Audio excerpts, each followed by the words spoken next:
Assalamualaikum warahmatullahi wabarakatuh.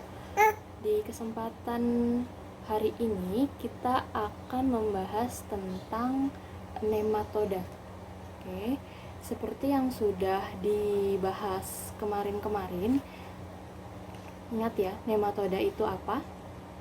Nematoda ini merupakan cacing yang tidak bersegmen, berbentuk gilik, simetris bilateral, dan mempunyai dua jenis kelamin yang terpisah. Jadi setiap nematoda dia mempunyai jenis kelamin yang terpisah. Ada jantan dan ada betina. Jadi dia tidak hermafrodit ya. Lalu nematoda sendiri ini dibagi menjadi dua jenis. Ada nematoda usus dan ada nematoda jaringan. Nematoda usus sudah pernah kita bahas di semester lalu, seperti Ascaris lumbricoides, Trichuris ricciura, Anthrobius stercoralis, dan teman-temannya.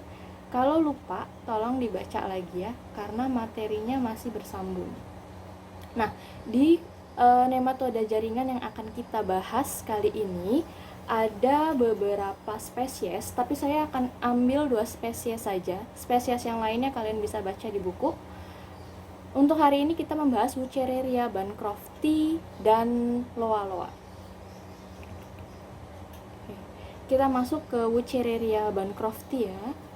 Wuchereria bancrofti ini menyebabkan penyakit yang bernama Wuchereriasis bancrofti atau biasa disebut Filariasis bancrofti atau Filariasis wuchereria. Hospes dari parasit ini merupakan manusia. Dan habitatnya, kalau cacing dewasa dia berada di dalam kelenjar dan pembuluh limfatik. Kalau mikrofilarianya, biasanya dia berada di peredaran darah. Nah, vektor dari parasit ini ada 2 jenis. Kalau di pedesaan, vektornya adalah nyamuk Anopheles dan nyamuk Aedes. Kalau di perkotaan, biasanya tipe nyamuk Culex. Kenapa? Kalian bisa cari tahu tentang habitat hidup si Anopheles dan Aedes. Dia merupakan nyamuk-nyamuk yang biasanya berkembang biak di air yang jernih. Sedangkan kalau si Culex biasanya dia dapat bertahan hidup di air-air limbah. Jadi kenapa vektornya ada 2? Karena itu tadi, habitat dia. Lalu untuk sistem periodik dari si filariasis ini atau si mikrofilaria Wuchereria bancrofti ini merupakan sistem periodik nokturnal. Jadi dia aktif pada malam hari. Distribusi geografiknya dia berada di iklim tropis di seluruh dunia. Jadi Indonesia termasuk ke dalam sistem distribusi geografik ini. Nah, morfologi dari parasit ini untuk cacing dewasanya dia berbentuk halus seperti rambut. Biasanya berwarna putih ya. Untuk cacing jantan berukuran 40 kali 0,1 mm dan untuk betinanya berukuran 65 sampai 100 dikali 0,2 mm. Jadi sebetulnya si cacing ini dapat terlihat oleh mata. Tetapi karena habitatnya dia di sistem kelenjar, jadi kita agak sulit ya menemukannya kalau tidak melakukan proses pembedahan. Nah, untuk mikrofilarianya dia berukuran 244 dikali 296 mikrometer dikali 7,5 sampai 10 mikrometer. Tidak terdapat inti pada bagian terminal, intinya tersebar. Berukuran lebih besar dibanding Microfilaria brugia sp. Jadi si Microfilaria ini jenisnya ada banyak ya.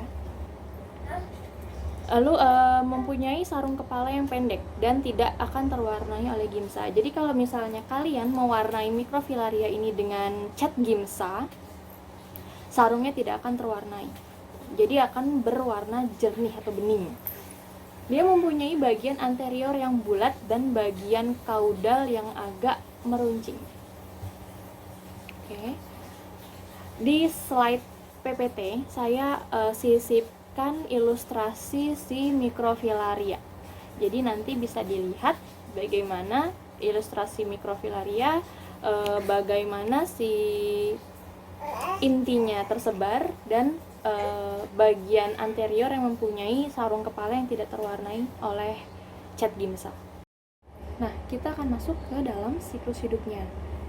Apabila ada nyamuk yang membawa larva level 3 dari si Wuchereria bancrofti ini menggigit manusia, maka larva tersebut akan masuk ke dalam tubuh manusia dan langsung menuju ke sistem limfatik. Kenapa? Karena habitat cacing dewasanya di situ.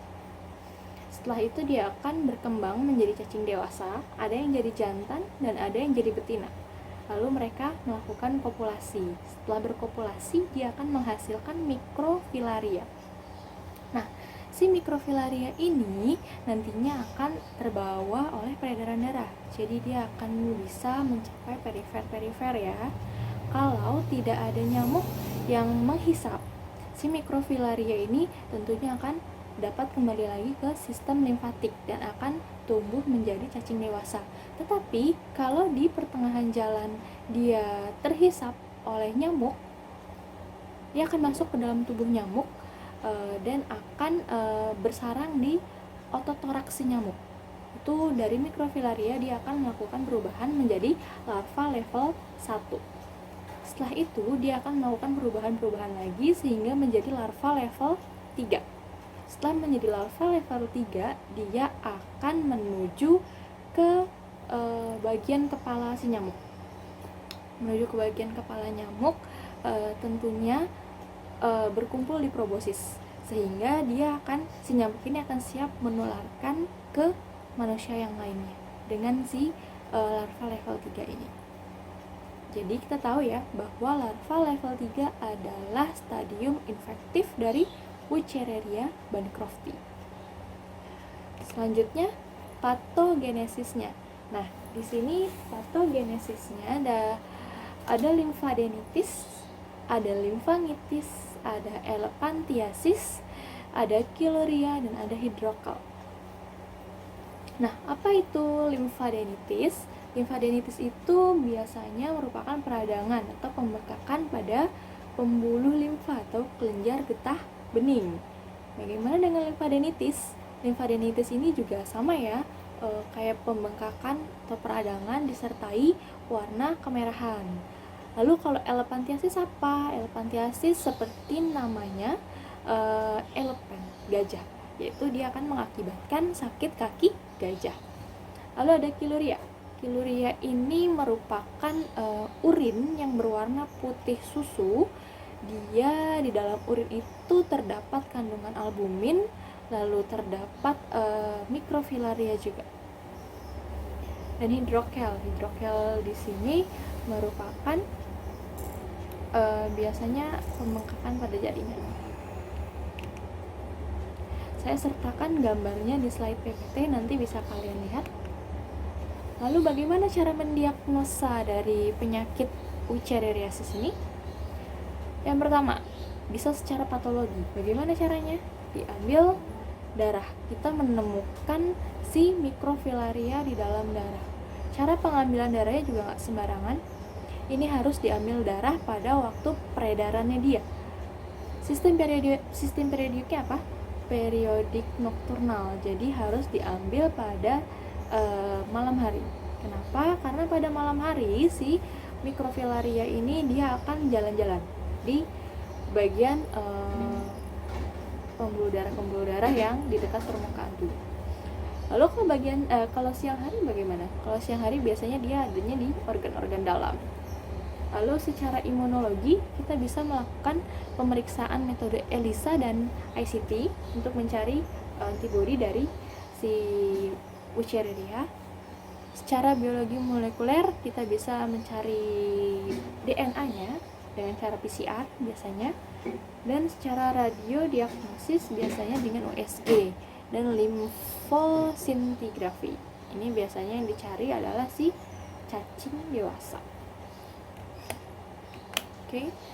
Cara pencegahannya yaitu kita dapat menghindari gigitan nyamuk dengan cara pakai pakai lotion anti nyamuk bisa, dan menghindari habitat dari si nyamuk. Kalau misalnya si Aedes, berarti kita harus menghindari masuk ke dalam hutan-hutan atau rawa-rawa. Kalau si Culex, berarti kita harus menghindari bagian-bagian daerah-daerah yang kotor ya, mempunyai saluran air yang terbuka. Oke. Untuk nematoda jaringan Wuchereria bancrofti selesai, kita masuk ke dalam spesies baru, yaitu loa-loa. Loa-loa di sini dia akan mengakibatkan penyakit yang bernama loaliasis. Hospes dari parasit ini sama, yaitu manusia. Faktornya kalau yang tadi adalah nyamuk, kalau yang ini adalah lalat, yaitu lalat Chrysops. Dan habitat dari si loa-loa ini, mikrofilarianya tetap dia berada di dalam peredaran darah, tetapi cacing dewasanya biasanya dia akan ada di bagian subkutan. Ini kebalikan. Sistem periodiknya kebalikan dari si Wuchereria bancrofti. Kalau si loa-loa ini dia merupakan sistem periodik diurna. Jadi aktif pada siang hari dan pada malam hari, biasanya dia ada di organ-organ dalam. Distribusi geografi dari parasit ini tersebar di daerah tropik, hutan hujan seperti Afrika Barat, Tengah, Sudan, Nigeria, Kongo, dan juga Kamerun. Morfologinya bagaimana? Berbentuk halus seperti rambut berwarna putih susu. Cacing jantan berukuran 30-34 dikali 0,35 sampai 0,43 mm. Cacing betina berukuran 50-70 mm dikali 0,5 mm. Jadi terlihat mata ya. Dan mikrofilarianya berukuran 250 sampai 300 mikrometer dikali 6 sampai 8,5 mikrometer. Mikrofilaria beredar pada siang hari, sedangkan pada malam hari biasanya dia berada di organ dalam, terutama paru-paru. Dapat ditemukan di dalam urin, dahak, kadang juga dalam cairan sumsum tulang. Nah, saya sertakan gambar dari mikrofilaria dan cacing dewasanya si loa-loa, nanti bisa kalian lihat di PPT. Untuk siklus hidupnya, kurang lebih gambarannya sama ya. Si larva level 3 yang terbawa oleh kalau ini lalat, larva level 3 yang ada di dalam tubuh lalat Chrysops. Jika si lalat Chrysops ini menggigit manusia, maka larva level 3-nya akan masuk ke dalam tubuh manusia. Dia akan menuju jaringan subkutan hingga menjadi dewasa. Nah, setelah menjadi dewasa, dia akan dapat berkopulasi dan menghasilkan mikrofilaria. Mikrofilarianya terbawa peredaran darah. Apabila tidak terhisap lagi oleh si lalat Chrysops, dia akan bisa mencapai stadium dewasa. Tetapi kalau di tengah jalan dia terhisap oleh lalat Chrysops, maka di dalam tubuh lalat Chrysops si mikrofilaria ini akan berubah menjadi larva level 1 di bagian midgut atau toraks si lalat Chrysops. Lalu berkembang menjadi larva level 3 dan menuju bagian bagian hindgutnya atau bagian daerah kepala si Chrysops dan menuju proboscis, sehingga dia akan bersiap menularkan ke manusia yang lain. Saya sertakan gambar dari lalat Chrysops, nanti kamu lihat. Jadi si lalat ini bukan lalat biasa, tetapi dia punya alat penghisap juga, punya proboscis, mirip seperti nyamuk proboscisnya. Nah, patogenesisnya apa? Patogenesis dari mikrofilaria seringkali asimptomatis, jadi tidak bergejala kalau untuk mikrofilarianya. Malah yang mengakibatkan patologis biasanya adalah cacing dewasanya.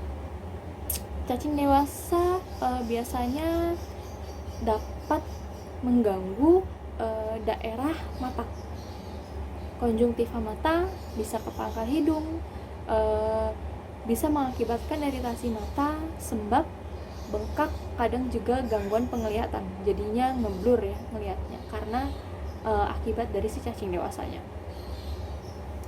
Lalu ada yang namanya kalabar swelling, patologinya yaitu benjolan sebesar telur ayam yang seringkali ditemukan di daerah suputan, bisa di lengan, bisa di leher, atau di daerah sekitarnya. Lalu juga dapat menyebabkan encephalitis dan juga meningoencephalitis jika si cacing masuk menuju otak atau ke selaput otak. Saya sertakan gambarnya, nanti dilihat-lihat. Lalu bagaimana cara mendiagnosanya? Kalau untuk cara parasitologi, tetap ya menemukan mikrofilaria di dalam darah. Proses pengambilan darahnya pada saat siang hari. Kenapa? Karena sistem periodik dari loa-loa adalah diurna, yaitu aktif pada siang hari. Dan juga dapat menemukan langsung si cacing parasit yang dewasa tentunya pada bagian konjungtiva mata. Biasanya dia akan bisa jalan-jalan di daerah konjungtiva mata, jadi bisa langsung diambil kalau tentunya dalam penanganan pemantauan medis ya. Lalu secara imunoserologi bisa juga dengan metode ELISA dan ICT, dan secara biologi molekuler juga dapat dilakukan pemeriksaan PCR. Cara pencegahannya bagaimana? Sama, lebih baik menghindari daerah-daerah endemik yang terjangkit, apalagi kalau pendatang ya, hindari daerah endemik. Lalu usahakan kita tidak mengunjungi habitat dari si lalat Christshot, dan juga memakai bisa juga memakai lotion anti nyamuk atau serangga. Nah, ada satu hal yang saya lupa tadi. Untuk si Wuchereria bancrofti, dia masa hidupnya hanya 5-10 tahun. Lalu bagaimana jika sudah 10 tahun? Biasanya cacing itu mati. Nah, kalau sudah mati, biasanya dia akan menumpuk pada bagian sistem limfatik. Kalau sudah menumpuk pada bagian sistem limfatik, otomatis dia akan mengakibatkan penyumbatan. Nah, inilah yang menyebabkan penyakit kaki gajah atau elephantiasis. Oke, saya akan menyebutkan beberapa soal. Untuk jawabannya saya akan tunggu sampai jam 2 atau jam 14.00 dikirimkan ke email saya ya. Harap dicatat. Saya bacakan soalnya. Nomor 1,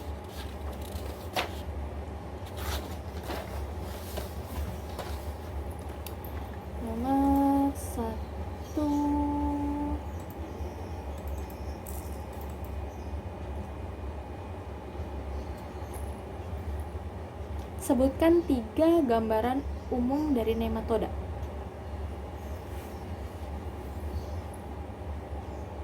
Nomor 2, sebutkan 5 spesies nematoda yang termasuk ke dalam golongan nematoda jaringan. Nomor 3, jelaskan apa yang kamu ketahui tentang gambaran penyakit Wuchereriasis bancrofti. Nomor 4, jelaskan apa yang kamu ketahui tentang penyakit Calabar swelling. Nomor 5, jelaskan siklus hidup dari parasit loa-loa.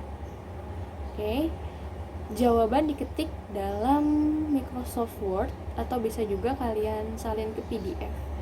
Dikirim ke email saya Aisti-Mumpuni, ICETEA MUMPUNI, disambung ya, ICETEA MUMPUNI@gmail.com. Saya tunggu sampai jam 2 atau jam 14.00. Sekian dari saya, terima kasih untuk perhatiannya. Wassalamualaikum warahmatullahi wabarakatuh.